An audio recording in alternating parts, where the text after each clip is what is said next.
Baik, selamat pagi, siang, sore, dan malam bagi Bu dosen dan teman-teman sekalian.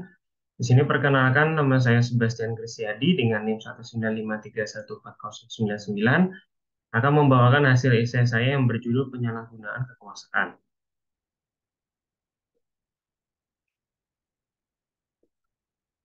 Latar belakang.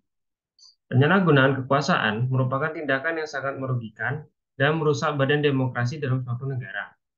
Seorang pemimpin atau pejabat publik memiliki kekuasaan serta tanggung jawab yang besar untuk memperjuangkan kesejahteraan rakyatnya. Sayangnya, dalam kenyataannya, penyalahgunaan kekuasaan sering terjadi dan merugikan banyak pihak. Penyalahgunaan kekuasaan dapat mengakibatkan ketidakstabilan suatu negara. Beberapa contoh sebab dan akibat yang akan terjadi apabila kekuasaan disalahgunakan oleh pemerintah kepada rakyatnya adalah sebagai berikut. Yang pertama, penyalahgunaan kekuasaan dapat mengakibatkan ketidakadilan dalam sistem pemerintahan. Seorang pemimpin yang menyalahgunakan kekuasaannya akan memprioritaskan kepentingan pribadi atau kelompoknya dibandingkan dengan kepentingan umum. Hal ini akan mengakibatkan ketidakadilan dalam pembagian sumber daya dan layanan publik, serta merugikan masyarakat yang seharusnya mendapatkan manfaat dari kebijakan pemerintah. Lalu yang kedua, penyalahgunaan kekuasaan dapat mengakibatkan tumbuhnya korupsi di dalam institusi pemerintah. Korupsi adalah tindakan merugikan negara yang dilakukan oleh pejabat publik dengan memanfaatkan kekuasaannya.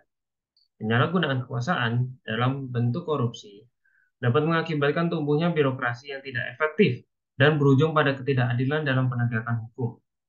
Korupsi juga dapat mengakibatkan kerugian finansial yang sangat besar bagi negara, sehingga menghambat pembangunan dan mengurangi kesejahteraan rakyat. Selanjutnya yang ketiga, penyalahgunaan kekuasaan dapat mengakibatkan pelanggaran hak asasi manusia.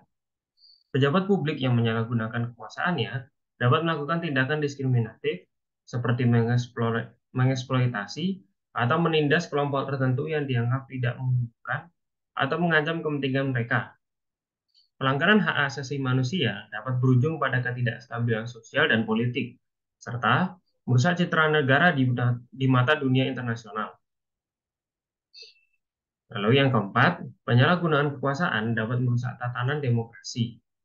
Demokrasi didasarkan pada prinsip-prinsip keterbukaan, partisipasi, dan akuntabilitas.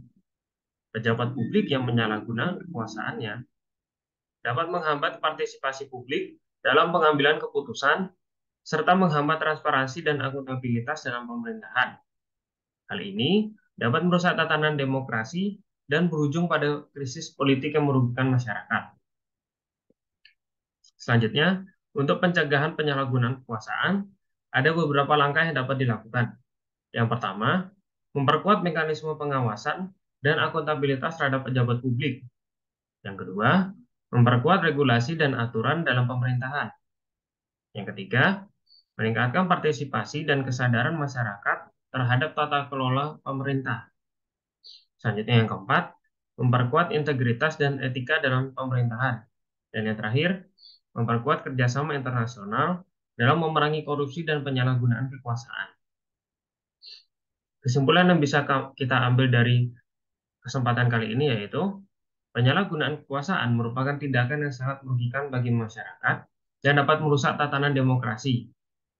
Untuk mencegah penyalahgunaan kekuasaan, kita harus memperkuat mekanisme pengawasan dan akuntabilitas, memperkuat regulasi dan aturan dalam pemerintahan, meningkatkan partisipasi dan kesadaran masyarakat, memperkuat integritas dan etika dalam pemerintahan, dan memperkuat kerjasama antar internasional.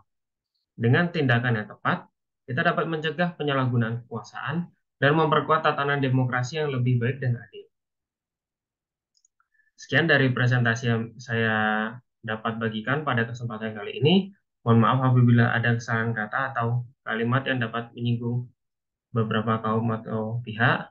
Sekali lagi saya meminta maaf. Terima kasih atas waktunya dan sampai jumpa.